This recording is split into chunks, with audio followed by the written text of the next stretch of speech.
Zergatik ez, aktore nola izan galdera horri erantzuten saiatuko gara. Eta aktore izatea erabaki arriskutsua da batzuentzat, ofizio prekario besteentzat, baina askorentzat pasioa, ofizio bilakatzeko prozesuak merezi du. Gaur aktore nola izan horri buruz hitz egingo dugu. Eta aktorea, ekoizlea, bikoizlea eta antzerkigilea da gure lehenbiziko gonbidatua, eta duela 15 urtetik MA Studio Lab arte eszenikoen formakuntzarako gunea zuzentzen du. Gurean da Marga Altolagirre. Arratsaldeon, ongi etorri, Marga. Arratsaldeon, eskerrik asko. Ongi etorri. Galdera potolo bat, nola izan daiteke bat aktore, Marga? Nik esango nuke denok garela aktore. Bai? Denok, bai. Ez zara berdina, zure amarengana joten zeanean hitz egitera, edo medikura joten zeanean beste pertsona batzea. Eta nik uste hori denok daukagula barruan, ez? Baina beste gauza bat da hori, eraikitzea profesionaltasun batera, ez? Eramatea, ez? Baina denok gara. Eta aktoren formakuntzan aritzen zara zu. Hori da. Zertan oinarritzen duzu zure prestakuntza hori? Bueno, prestatzen dugu jendea lehenengo pauso batean bere burua ezagutzen. Hori oso garrantzitsua da. Autoezagutza bat egon behar du, nire ustez behintzat, Guk erabiltzen dugun teknikekin adibidez, beharrezkoa da. Baitare laguntzen dugu jendeari bere korputzarekin kontrol bat izatea, ahotsarekin, testuekin, gidoiekin, denetarik egiten dugu, egia esan. Eta ze gomendio ematen diozuzuk ikasle bati edo aktore izan nahi duen gazte bati? Niretzako garrantzitsuena da beti disfrutatzea, egiten denarekin beti disfrutatzea, eta barruan daukan irrika hori, bultzada hori jarraitzea. Ikasleak esaten dugunen, ze adinei buruz ari gara? Gutxienez, txikienak 10 urtetik hartzen ditugu, txikiagoak ez ditugu hartzen, eta helduenak denetarik daukagu. 80 urteko pertsonak ere baditugu. Beraz, umeak ere hurbiltzen dira eta helduak ere bai. Bai. Eta ze ilusio edo ze gogorekin etortzen da jendea?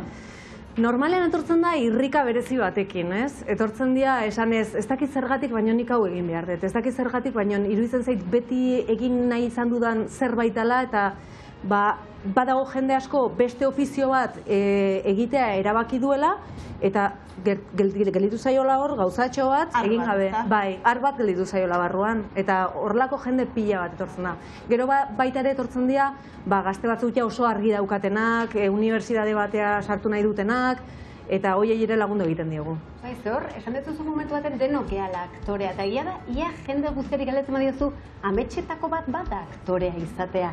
Hori, zer ikusia dauka, gizartean badago, ze pena, zenik aktorea izan nahiko nuke, eta ez da ausartu edo ez egin. Nik uste denok barruan daukagun gauza bat dela jakitean nor garen.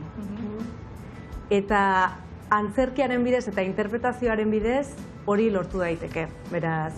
Agian bide bat izan daiteke ez. Maidanek ametsa aipatu du, idealizatuta ere badago aktore lanarena?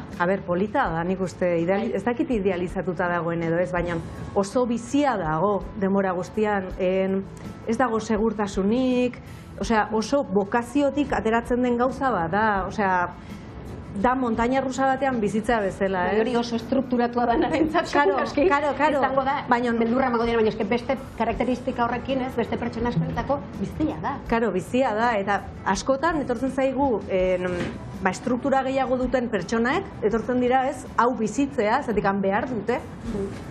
Orduan, bai. 15 urteko bidea, ez da? Dagoeneko egin duzuena MA Studio Laben. Nik oso txikitatik hasi nintzen antzerki egiten, ikastolan ja esan zioten nire amari, irakasleak esan zioten arte munduan egon behar nintzala. Eta oso txikitatik ja antzerki egiten hasi nintzen. Gero ja lizentziatu nintzen, mundutik baita ere jo nintzen ikasten, eta beti nago ikasten. Nik uste dut hori gure barruan dagoela, denbora guztian zaudela hor, irrikaz jakiten nola egiten du horrek, nola egiten du beste horrek, ikusten duzu pelikula bat, ez akit nundikan egiten nahi dan, ez? Eta hori da, zakit, gustatzen zaigun gauza bat. Berazuk pelikulak beste erabatera ikusten dituzu? Bai, erabat. Segituan ikusten duzu, ez? Ikusten duzu igual Joaquin Phoenix bat, eta ez duzu, nola iristen dan horreaino, nola biluzten dan hainbeste, nola usten duen bere identidadea, utzi egiten du eta sartu egiten da atopera. Ikara badago, arriskutsua bada, beti hor dago, daukagu, nola baita esateko ez, daukagu beldur bat denak, uste dut, dala min pila egiten digutela, ez? Dala, bihurtzeko ikar hori, ez? Bai. Denok daukagun ikusten kontrol horretan gabiltzanean beti, da ikara daukagulako beste gauz bat egiteko, eta igual erua nahola pentsatzu dutela bestiak, edo ni erua voltatuko naiz edo olako zehoz ez. Eta ikustezunean olako izar bat, ikustezu behaiek ja beste dimensio batian daudela jokuan, ez? Eta ikustea, interpretazioan hori ikustea. Eta zuk, baldaukazu bakarren bat, ez dakit zure eskutatik pasa edo zurekin ikasi eta urrutira iritsi denik eta berataz oso harro zauden norbait? A ber, ni harro ez dakit, osea, ni bakarrik naiz hemen laguntzaile bat. Osea, ez da laguntzaile bat, osea, bidian hor zaudela denbora batian eta beste toki batea juten zela, ez? Baina ikustezu, osea, jendia ja badakana zerbait barruan laguntza bat behar duna edo, ez, akonpainamendu bat behar duna ikustezu segituan ja brillo berezi bat dakala, ez? Eta zer da brillo hori? Nola ikusten duzu brillo hori? Ba, ikustea, dauka sentipen berezi bat, sensibleagoak dira, ikuste dute mundua beste modu batean, ez da inestablea, normalean gora berak izaten ditu, ikusten du koloreak, agian guk ikusten ditugu hiru arroxa mota, baina pertsona horrek ikusten ditu, ba ez dakit, 35 desberdin, eta espresatzeko modu hori oso berezia da.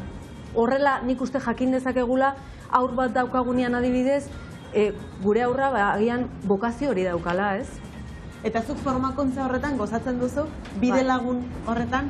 Hombre, pila bat, ze azken finean beraiek nire ispiluak dira.